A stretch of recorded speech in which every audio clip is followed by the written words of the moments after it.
지금 구구절절 하시는 말씀은 그야말로 지상의 낙원을 그렇습니다. 항상 얘기하시는데 우리는 그 정도 부자 나라입니다. 네, 그런데 돈이 다 어디로 갔습니까? 이제 그런 것을 실현 가능성으로 옮길 수가 있느냐? 100% 할 수 이제 있습니다. 국민들이 의구심을 갖는다. 국민들이 그거를 좀 실질적으로 지금 보세요. 뭐 여야가 정권 교체만 하면 된다. 정권 교체 해보세요. 국회의원 200명이 야당이 되겠죠. 만약에 지금 야당이 정권을 잡았다. 정권 교체하면 살 수 있을까요? 국회의원 200명이 야당에 있으면 현재 여당에 있잖아. 그 사람들이 야당이 돼보세요. 야당에 200명 있고 여당에 100명 있으면 만약에 지금 국민의힘 대통령 후보가 대통령이 되면 넉 달 안에 탄핵이 됩니다. 그 국회에서 당장 통과해버려요. 여러 가지 의혹이 있잖아. 여러 가지 의혹이 있으니까 바로 접수하면 그냥 통과돼요. 내 옛날에 박근혜 대통령이 나와서 한참 선거운동할 때 박근혜 4년밖에 못 간다. 촛불시 일어나서 탄핵된다. 국회 가서 개헌 주장하다 쫓겨난다. 청와대는 이상한 일이 벌어져가 다 잡혀간다. 51%를 붙는다. 내가 6가지 예언했어요. 100% 적중했어. 뭐 허우께서도 마찬가지 아니에요? 의원이 한 분도 안 계시고. 그러니까 제 말씀 들으세요. 예. 여당, 야당이 서로 정권 교체, 차라리 정권을 계속 민주당이 하게 해달라고는 일리가 있어. 국회의원이 200명 있으니까. 그러면 야당의 지금 후보가 뭐라고 하냐면은 국민의힘에 내가 대통령 되면 이게 정권 교체다. 거짓말이에요. 국회의원 200명이 있는데 정권은 국회에서 200명이 지고 있는 거야. 대통령은 로봇이야. 맞아요. 지금 오 시장이 서울시장인데 그 민주당이 전부 서울시 의회를 장악하고 있어요. 마음대로 합니까? 아무것도 마음대로 못해. 그럼 정권은 반바뀝니다. 대통령만 바뀌었지 대통령 하나가 바뀌었지 무슨 정권이 교체돼요. 민주당이 국회를 장악하고 있는데 200명이 바로 탄핵 들어갑니다. 또 이 사람은 국민의힘은 복수를 하겠다는 마음이 있는 거야. 정권 교체를 주장하는 거는 저 나쁜 사람들에 대해서 자기가 응징하겠다 이렇게 공공연히 떠들어요. 그러면 이 사람이 물러난 대통령 가지고 물고 늘어지면 저쪽은 권력 잡고 있는 대통령 물고 늘어지겠죠. 그러면 우리나라가 앞으로 5년간 전쟁터야. 그러면 민생은 더 어려워져. 영세 상인들 소상공인들 망해요. 그럼 나라 경제가 도탄에 빠져. 그럴 바에는 그냥 허경영을 찍어서 여당 대통령은 안철수, 심상정, 이재명, 윤석열을 명예부통령으로 앉혀. 나는 그렇게 합니다. 알겠죠? 그래서 자기들이 받은 표만큼 장관을 임명해 연립정부를 만들어요. 난 대통령만 하는 거지. 헌법 76조 1항에 대통령 긴급 비상재정명령권이 있어요. 그러니까 대통령 되자마자 그날부로 사인합니다. 책상 위에서. 국민에게 1차 2천조. 바로 국민들한테 1억씩이 갑니다. 국회에는 사후 통보하면 돼요. 그러니까 김영삼 대통령이 대통령 되자마자 금융실명제 국회 통과했습니까? 안 했습니다. 바로 그냥 대통령 긴급재정명령권으로 탁 지시해요. 왜? 국회에 가서 통과하려고 하면 어떤 일이 벌어지냐? 비밀이 다 새버려요. 지하자금이 다 달아나버려요. 그러니까 대통령은 긴급재정명령 헌법 76조 1항이 있어요. 단 헌법 76조 2항 3항에 보면 뭐가 나오냐? 긴급재정명령권을 행사한 대통령은 신속히 사후에 국회 승인을 얻어야 된다. 이렇게 돼 있어요. 그거요. 승인 얻은 사람 없습니다. 이미 금융실명제 실시돼 버렸는데 국회 가서 승인. 그거는 서류적인 절차예요. 그거는 아무 문제가 없는 겁니다. 그래서 박정희 대통령도 9번 긴급명령권을 했는데 그중에 8개는 긴급명령이고 나머지 1개는 국민들의 부채를 해결해 주기 위해서 사채동결 했습니다. 그게 긴급재정명령권 하나예요. 그 다음 김영삼 대통령이 2번째로 썼어요. 제가 3번째 쓰는 겁니다. 예. 아주 제가 일반 정치인으로 보면 큰 오산입니다.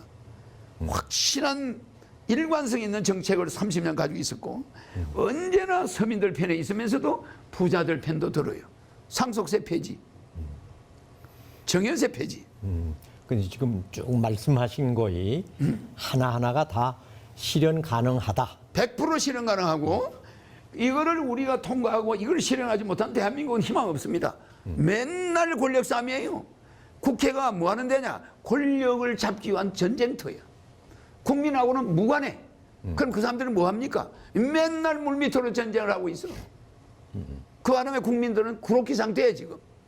대한민국 근로자 80%가 월급 받으면 그 다음날 다 없어지고 허탈해가지고 일할 맛이 없어. 근데 배당금이 나와요. 콧노래 부르면서 직장 가. 마음이 안정돼요. 부부싸움이 90%가 없어져. 돈이 많이 들어오니까 배당금이 들어오니까 그렇겠죠? 제가 허경영 후보의 육성을 3번이나 전화를 통해 들었습니다. 아, 들었습니까? 예. 4번째는 제가 끊어버렸어요. 왜 끊었습니까? 아, 똑같은 얘기니까. 똑같은 일. 예. 요새 좀 다릅니다. 새해 인사가 있고 크리스마스 인사도 있어요. 예. 뭐 그거는 뭐 인사니까 뭐 특별합니다만은 예. 그런데 사실은 제가 그 얘기를 하려고 그런 게 아니라 예. 그렇게 많은 유권자들에게 무작위로 전화를 걸어야 할 정도면 엄청난 열정과 비용이 따라가는데 네, 그렇습니다. 그 예산은 어떻게? 그것은 몇백억이 들어가더라도 예. 안 하게 되면은 대통령 안 나와야죠. 왜? 여론조사도 안 넣어주고 텔레비도 안 내보내줘요. 아니 내보다 여론이 훨씬 낮은 안철수, 심상정, 김종연은 내주고 나는 여론이 3등인데도 몇 달간 안 내줘요. 이런 편파 보도 이거 때문에 내가 대통령 안 나온 줄 알아요. 여야만 맨날 텔레비 나오니까 기호 1번, 2번만 있는 줄 알아. 안철수하고 뭐 심상정 이런 사람만 있는 줄 아니까 허경영이가 정발해버렸어. 그래서 나는 전화로라도 허경영이가 나와 있습니다. 투표해 주세요. 여러분 이번 투표가 대한민국의 여러분 자식들을 거지를 만드느냐 아니냐 이게 이번에 결정나는 거예요. 허경영이가 되면은 공부 못하는 자식, 시험에 가서 10번 입사시험에 떨어지는 자식 다 생활이 안정돼서 결혼할 수 있어. 부부 300만 원이 나오잖아요. 또 1억을 주잖아요. 다 살 수가 있어요. 부인도 1억, 남자도 1억. 결혼하면 또 얼마 나오는지 압니까? 3억을 줘요. 그러면 돈이 얼마야? 5억이 들어오잖아요. 그러다 매달 또 300이 들어오잖아요. 아무리 능력 없는 사람, 직장이 없는 사람 인간답게 살 수 있어. 저보고 왜 전화하느냐? 허경영은 철저히 내가 만약에 시중에 KBS 나와서 이런 걸 1시간만 떠들면 그들은 그냥 대통령 다 떨어져. 그거 다 알고 있어 그들은. 허경영 나오는 걸 막아라 이러고 있겠죠. 나는 누가 그러는지 다 알고 있습니다. 다 알고 있어요. 오늘 나오신 김에 예. 그 여야를 막론해서 그 대통령 후보로 지금 거론되고 있는 분들에게 꼭 하고 싶은 얘기가 좀 많이 있으실 것 같아요. 예. 한 말씀 주시죠. 대통령 후보들은 다 애국자가 되려고 하는 겁니다.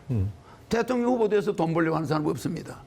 이재명 후보, 또 윤석열 후보 다 훌륭하고 다 공직자로서 모범생들이에요. 그들을 더 이상 검증하는 거는 그거 좀 이상한 겁니다. 지나치게 쓸데없이 검증하는 거예요.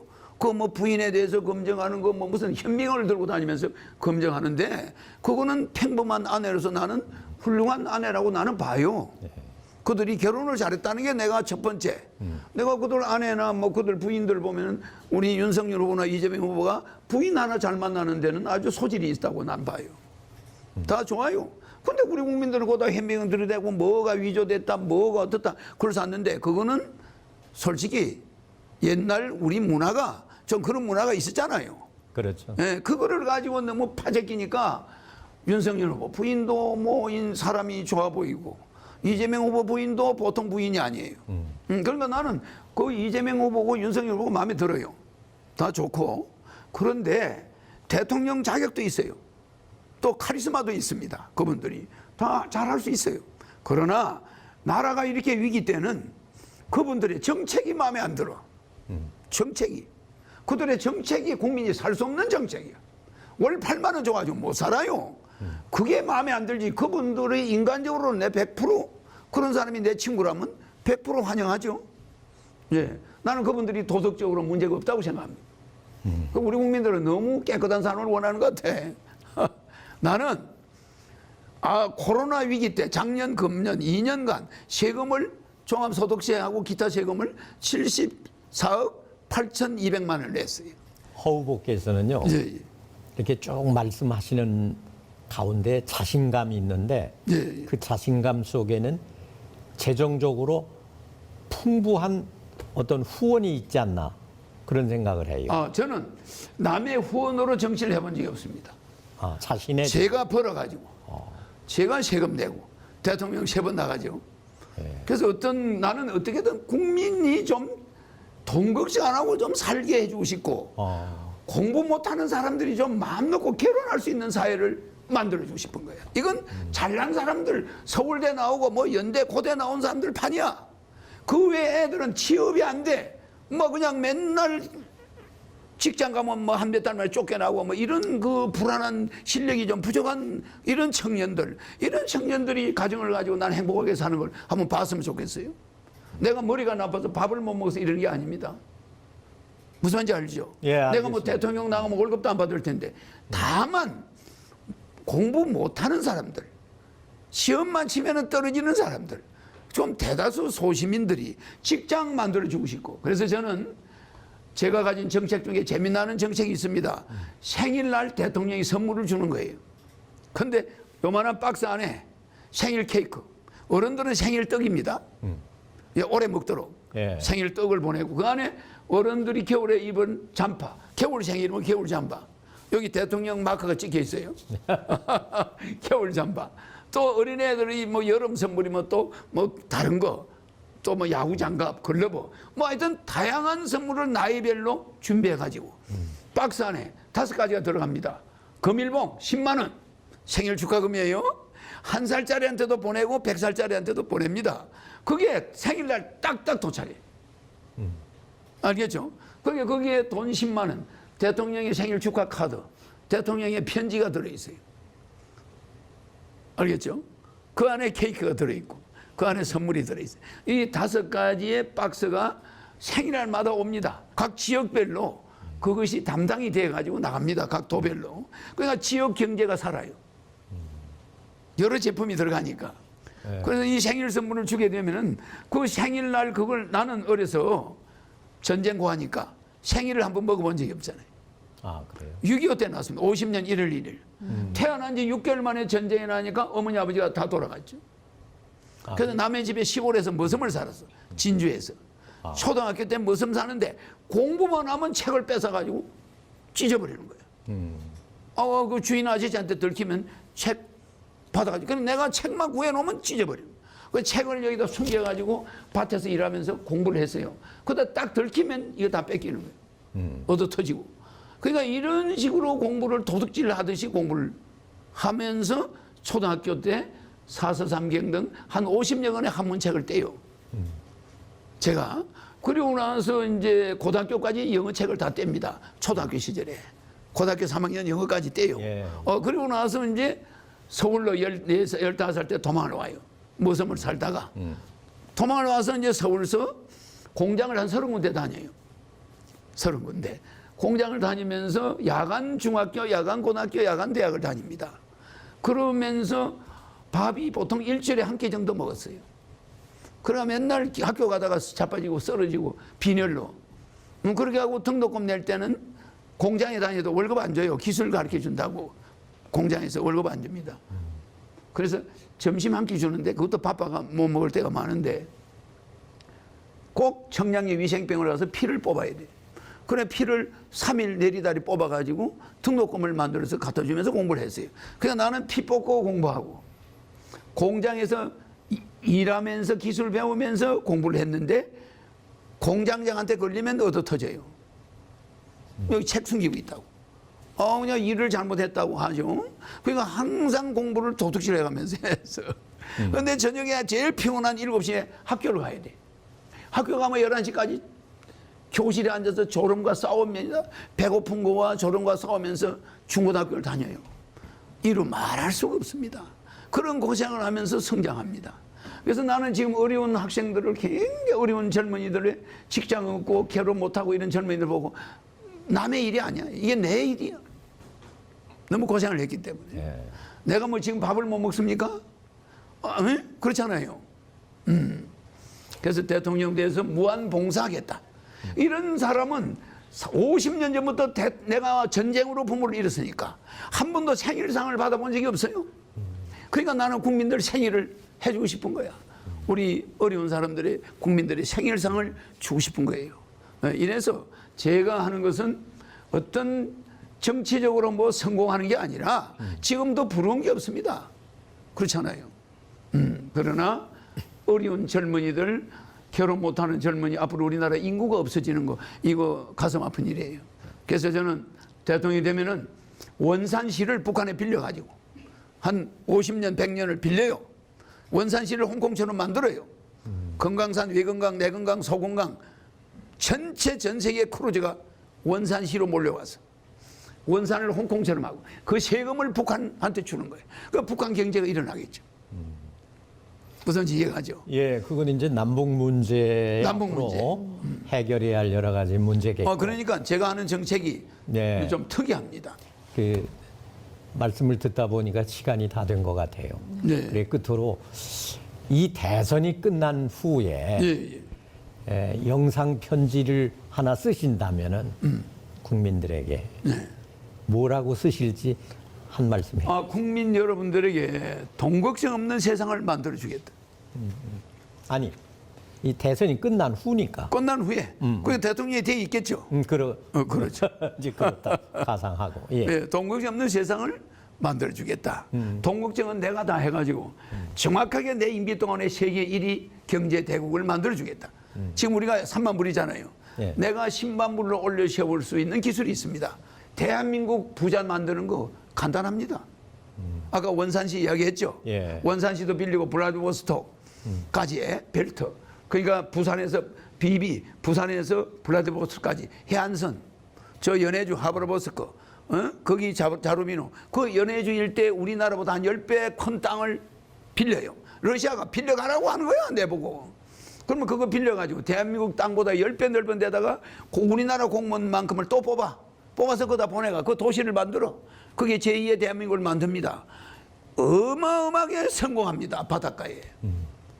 그러니까 서울에서 블라디보스토크까지를 우리 대한민국 남한에 있는 사람들이 뻗어나가는 거야. 그러면 아시아가 통일되고 세계가 나중에 통일됩니다. 그래서 우리는 그 많은 일자리가 필요한 거야. 이 좁은 남한의 이 9만 제곱킬로미터 안에서 아웅다웅 할 게 아니라 저 연해주로 가서 그 일자리 땅 넓고 할 일이 많잖아요. 그러나 우리의 젊은이들을 고용해서 대대적으로 실업자가 어디 있습니까? 실업자가 사람이 없어서 탈이에요. 이런 뜻을 가지고 나가는 지도자가 나와야 되는데 맨날 우물안 개구리식으로 국회에서 싸움판이나 하고 국민들은 다 굶겨놓고 이게 뭡니까 도대체? 지금까지 제 20대